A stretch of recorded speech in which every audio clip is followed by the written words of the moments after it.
incredible.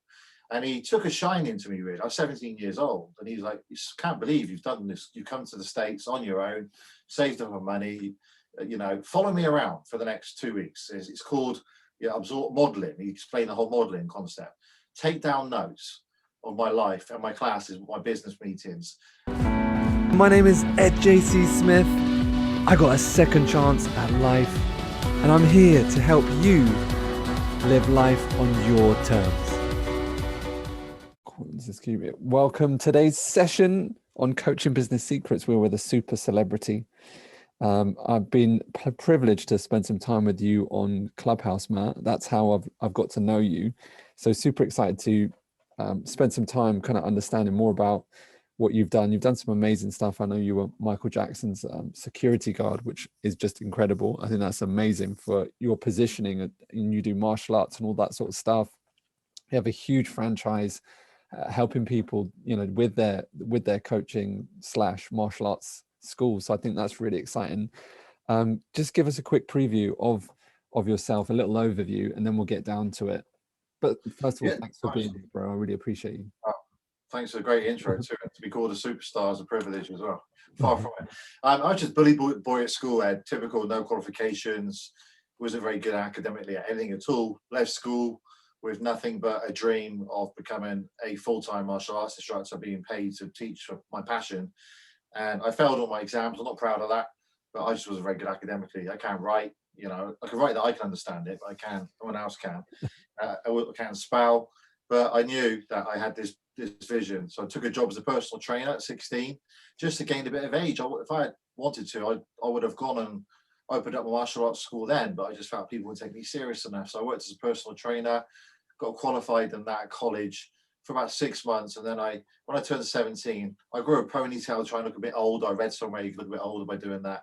Then I moved to Devon because I didn't want to open up on my instructor's doorstep. It's kind of seemed not the thing to be done. It's not respectful. And I opened up my first martial arts school, and no one turned up initially. And I got home, I was devastated because I proved my mum wrong. I wanted to prove them wrong. She was a lawyer, and all of her siblings, she's one of 14, they've all got university degrees and things. And my dad is all about get a trade, become an electrician, plumber, and they all work for the British Rail, Brunel Centre, going back decades. So I was devastated, thinking, what am I going to do now? I was working for £2.75 an hour as a lifeguard at the leisure centre to try and supplement this thing. I turned the TV on and realised Princess Diana died, which is ironic, really, because that's why no one turned up. But later on, her kind of legacy became part of my life in later years. I relaunched it a week later. I had 100 people turn up, and they were paying £3 a class. I was putting the money into like an ice cream container, the big ones, with the seal on top, taking it to the bank. And I was doing okay, doing that, working as a lifeguard for £2.75 an hour. I was happy. I was teaching twice a week, making decent money. I wanted to take it further.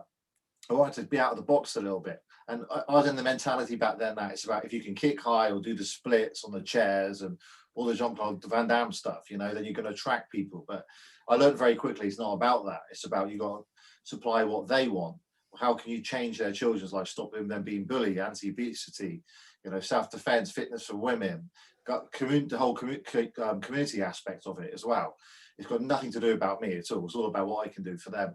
So just by chance, I had a friend who'd come back from America, and he said, "Matt, you wouldn't believe what's going on out there. I mean, there's guys who've got these massive schools. They got thousands of members, and they're multi-millionaires, and they're crushing it. And America back then, Ed, we never had the internet then. It was kind of 20, 25 years ahead of the UK. Everything was, And I said, that sounds great, but I don't want to compromise standard for money. That was just the whole thing we had about traditional martial arts. And he said, no, you don't understand. These guys have got the standard, they got the money, they got everything. They're on a whole different level. So I saved up enough money to fly to a convention in San Francisco, where there's about 1,000 martial arts business owners. Half of them were multi-millionaires. And I was just blown away. And the biggest one in the room is a particular guy who's seriously wealthy, very successful. He had about 6 schools. The standard was incredible. And he took a shining to me, really. I was 17 years old. And he's like, "You can't believe you've done this. You come to the States on your own, saved up my money, follow me around for the next 2 weeks." It's called absorb modeling. He explained the whole modeling concept. Take down notes of my life and my classes, my business meetings.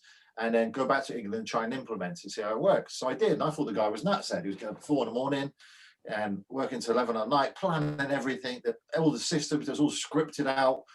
Totally, the lessons were all scripted out. It was like on another level, and the sales and marketing aspect was really something that was missing from what I had. To music on the lesson, which was a big no-go, martial arts. So I come back to the UK, totally buzzed up. I could hardly sleep, and I started implementing things. I was the first guy to put people on monthly direct debits, which was called standard orders back then. So that was a bit of a mind shift. So when it's a hot day, I still got paid, because when hot days come around or summers, we had no students attending. And so I did that, and I made it educational, so operating the education league rather than a sporting league. We weren't a club, we were a private school. They had homework to go home, they had forms they had to fill out by their school teachers and their parents that are being good behaved, being disciplined and respectful. They can't go for the next grade because they're all aiming to be a black belt. And it was a huge success. I had about 150 people paying me on average £49 to £79 a month for teaching twice a week. So I was making £5,000 to £7,000 a month. And the rest of the time I was training or on the beach because I lived on the coast, and it was great. But the big dream was then to open up my full-time centre, which I did in a little town called Barnstable. And 17-year-old trying to convince a landlord that I wanted to rent his building and teach karate. He thought I was nuts, how are you going to pay the rent with that? But I did, and he gave me 6 months free rent. He gave me a chance to prove myself, and literally 6 months later we had 700 members, and I was making 80,000 a month. Yeah, it was just insane, and it just became drawn to the media's attention at that point. This wonder kid, well, how the hell was he doing it? And I implemented all these systems in there, but not all of it worked. Like the high fives and the hugs, the American style, obviously that don't work. Like, get off me, that ain't gonna happen. But I adapted things to work in the UK. I got kicked out of the organisation I was in because it's not the thing to do, although they all do it now, interestingly enough. And I made it more human. I brought it up to date, brought it to a modern, what families want. It was a family martial arts, and it was called Fighting Fit School of Taekwondo then. So I took away the Fighting Fit because I'm not in the fighting, not a fight club, and I named it myself Matt Fiddes Martial Arts School. So that I was personally responsible. I opened up 5 locations, quite happy, and then of course the media got hold of it, and then the rest is history, right? That was when they started to get a bit crazy. So.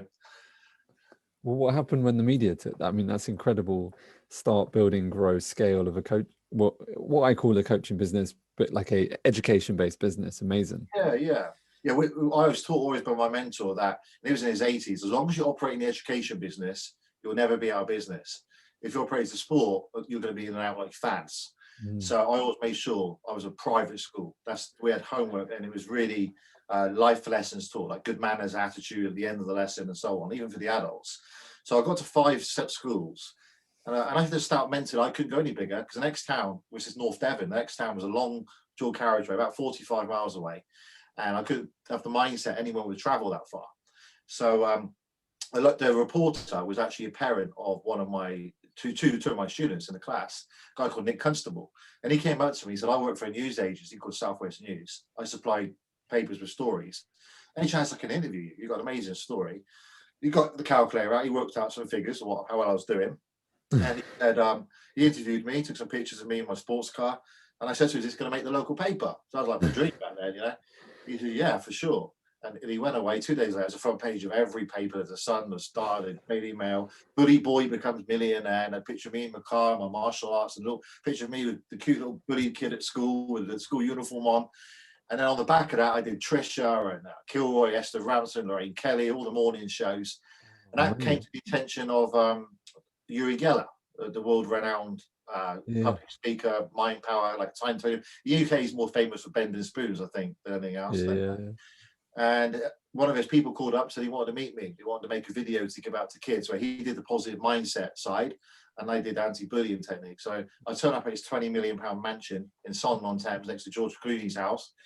And I was just blown away. From that moment onwards, my life was never the same, obviously, because he had his own little inner circle, which I was privileged to become part of. And we became close friends, really close friends. And he admired what I'd done. And I wanted to be where he was, It was just at that age to have that surroundings. How old are you at this age? About 18. Oh my God. Yeah. And when the story starts going really nuts, obviously the bit where people are very interested in is that about 3 o'clock in the morning, Yuri calls, and it's not unnormal for him to call that time in the morning because he's got companies all around the world and things going on. He's world famous. So he calls me up and he says, "You've got to come to my house now. If you don't come to my house now, you're going to regret it for the rest of your life." And I'm thinking, oh, how am I going to explain this to my missus? You've got to tell me. She's in bed. I can't just leave the house in North Devon, drive 3 hours. And he said, "Stop moaning, Matt. You've got a Ferrari. You just get in the car and come to the house. Don't question me. Love you. Bye." We put the phone down. And I looked out the other half thinking, this is going to be interesting. Tried to explain it. Of course, I ended up in an argument. Got in the car, drove to his house. The gates open, got to his mansion. There's nothing really to give it away. There's like 3 black SUVs outside. And I go inside his living room, and this frail man walks up to me, puts his hand out, goes, "Hi, Master Fiddes. I'm Michael Jackson. Nice to meet you." And he bows like you do. Wow. And I think, "I know who the hell you are. What on earth have you been here?" And we became tight buddies, and we didn't sleep for a couple of days. We just got on really well. He had this fascination about martial arts and Bruce Lee. And I think Yuri saw something in me that I was already financially free. I didn't need anything from Michael. And Michael's long-term security had left by that point, and he was getting ripped off left, right, and centre. And he knew that I had access to a lot of martial arts trained people who could act as security for him. Whoa. So I never took any money from him when I refused to take money from Michael. And I was in his life for 10 years as a personal bodyguard to him and his family and his friend as well, to lean upon on the challenges we had to go through the 10 years. But yeah, I mean, the story of it, I guess, is that your inner circle is so important. And for me, having that, not just to Michael, he taught me how to franchise, but it was the whole network, like hanging out with Mohammed Al Fayed, the owner of Harrods, around his house at dinner. And this is why I get to Diana Point. His son died in that crash that night with Princess Diana. They were dating. And we were walking one night across his garden, and I didn't know where we were going. Michael was with us too. And we turned up at Dodi Al Fayed's grave there, and that's where he's buried. And it was incredible that my first school didn't open up. And I thought I could have given up at that point back in '97 because of Princess Diana's tragic passing. Yeah. And now I'm there with the dad who lost his son in the same car, who's dating Princess Diana. But yeah, it's one fairy tale basically, Ed, and you couldn't make it up. But when you mix in with that kind of people, I had to lie what I was doing at weekends initially because I couldn't tell my mates, "What'd you do the weekend?" "Oh, I hanged out with Britney Spears, Michael Jackson, David Blaine, and Mohammed Al Fayed, and had a curry watching Matrix around Uri Geller's house." They think I'm nuts. So when we started being seen out in public, it became odd to a lot of people. And it was interesting there. We talk about hate a lot, don't we, on Clubhouse and things. And man, I got my fair share. I mean, they say the lead dog takes the fawns, and I took a lot of fawns. I was the first guy to shake up the martial arts industry and make it modernized and have the biggest chain in the world. And when you're 18 years old, or when I was 20 even, and you're a multi-millionaire and you're hanging around with the world's most famous people, and you're driving a Ferrari around a little town like Barnstable with 30,000 people, you've got long permed hair with your muscles, with baby oil on and permanent tan, and you wonder why everyone hates you. Now I get it. Now I'm 41 years old. I can look back and reflect on it, but back then I found the public was being a bit harsh on me. It was real. It's the success I had. I couldn't understand it. Why weren't they happy for me? The Americans were. They were patting me on the back saying, "How'd you do it? I want to know." Whereas UK, it was like knife in the back. I couldn't trust anyone. And it became a realization to me how weird my life was when I got married for the first time, and I was planning my stag do, and there was only one person who was normal on my friend list. So I ended up going bowling with just one friend. That was it, because everyone else was too famous or too rich to be able to turn up without the security. To join in. Yeah, exactly. But Michael taught me how to franchise. So I had those 5 schools, Ed, and that was it for me. I was quite happy with that, making 80 to 100,000 a month. And I was with him once in his hotel suite, and do you know how they always say that billionaires quiz you more than you quiz them? Because he's getting asked all the time, like, how was Thriller? How did you make Billie Jean? How did you do this? He's sick of it. So they actually quiz you, and it's very true. So Michael would interrogate me about my life, how I'm doing, and was very interested in my business, about helping kids and changing the world. And he said to me, "How are you doing?" I said, "I just got 5 schools, Mike, in North Devon. The next town's 50 miles. I can't do it." He goes, "Sure you can. If I can sell the biggest selling album in the world from a poor town of Gary, Indiana, and become megastar, and then all his family as well, then you can expand and get someone to go 50 miles. And I said, "Well, how do I do that?" He goes, "Well, it's called franchising." I said, well, no one's ever done that in a martial art before, Michael. And he goes, that's exactly why you've got to do it. And he got a napkin out, and I wish I kept it. And he just wrote down some notes on how I do it and how I lend my brand name. I manualized everything together in operations manual. And he introduced me to a franchise lawyer because he lent his name out to many things. Most famous, you'll probably remember, Ed, was the Pepsi commercial. Tony Robbins talks about it in Personal Power, his audio thing. And he kept me accountable. And so did his inner circle. So while my friends were going out Friday, Saturday nights, drinking and trying to get laid and stuff, I was hanging out, having dinners with people who were talking about how they're going to make their next billion and how they're going to make media attention. And that has an impact on your life. It cannot possibly not have an impact on your life. You know, we like to say it didn't. Wow. So before we end up, tell people where they can, if they wanted a franchise, or how many franchises have you got now, number one, and then where can they do to get that and have your support, because you've done a wealth of experience, and having you by them side would be a game changer for sure. Yeah, personally, I've got 8 franchise networks. From martial arts is the biggest one in the world, 1,022 sites we have for that. How many? 1,022. And we're in Australia, 2 in other countries, and I think now we can go global more than ever. But and then we got Pilates, yoga, performing arts, dance, and first aid is another one we did too. And same business model, just change the subject. Wow. So you can franchise anything. Anything can be franchised. It's the quickest way to scale your business and grow around the world. So what I do now is I teach people how to franchise their business and scale it and stop them making the mistakes I've made. So it took me 24 years to get to where I am. So I can get 5 franchises normally. I can get them financially through within 3 to 5 years if they listen to me and they're coachable. You know how important that is. So I teach people how they can break down their business, make it into a franchise model, and scale through franchising, which I believe now is the greatest time in the world to do it. They want to find me, there's to put Matt Fiddes, MATTFIDDES into Google. Contact me via Instagram or my Facebook page, official Matt Fiddes, the same handle on both of them. And if you just want to ask a few questions, just DM me on the back of this interview, Ed. And pleasure to be on your podcast. I'm really inspired by what you do, and I want you to get you on mine as well in the future. So yeah, mate, I'm excited to be there. Huge success. So yeah, it's been interesting in life. We could make it up, some fairy tale. I'm working on my book, and we're having to do it in stages, because at the moment we're working on the book. It's called Everything I Knew by the time I was 22. And that's just like the first stage, the whole Michael Jackson's in the inner circle, your networks, your net worth, and just teaching people lessons of that not to do, a good debt, bad debt, the difference between all that type of stuff, and what the education I had at 18. And then I'm going to get on to the next stage from there onwards. So, well, yeah. Let me know so we're going to do another second part to this. Absolutely. So for those that are listening, make sure you go check out Matt. One more time, do your handle, Matt, so that they're clear on that. So Instagram at official Matt Fiddes, so my surname FIDDES, and same with Facebook as well, or go to the website at mfinnercircle.com. And it's been a pleasure being here with you today, Ed, and we'll see you in Clubhouse later. Mate, last question. What's the meaning of life?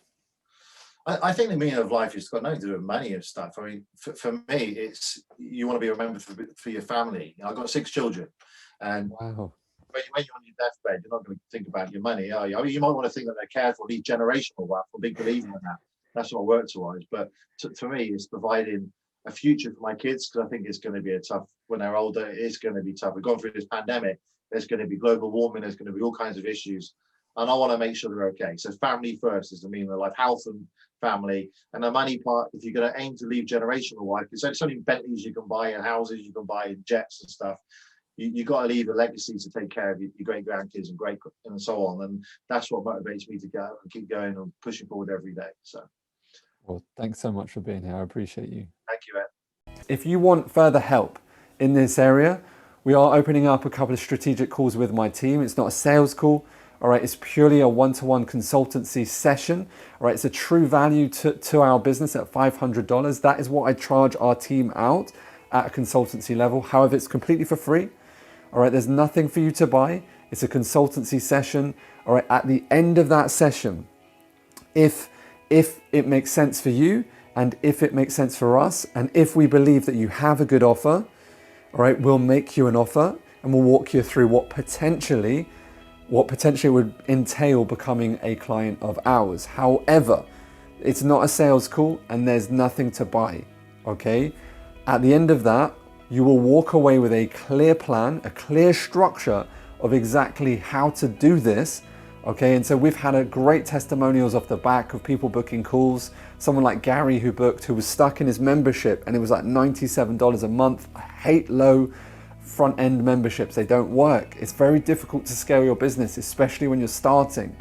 Okay, and so we were able to help Gary plan out his signature program, plan out his increased prices, that he was able to take it up to a 5K offer, what he was needing to do to provide that.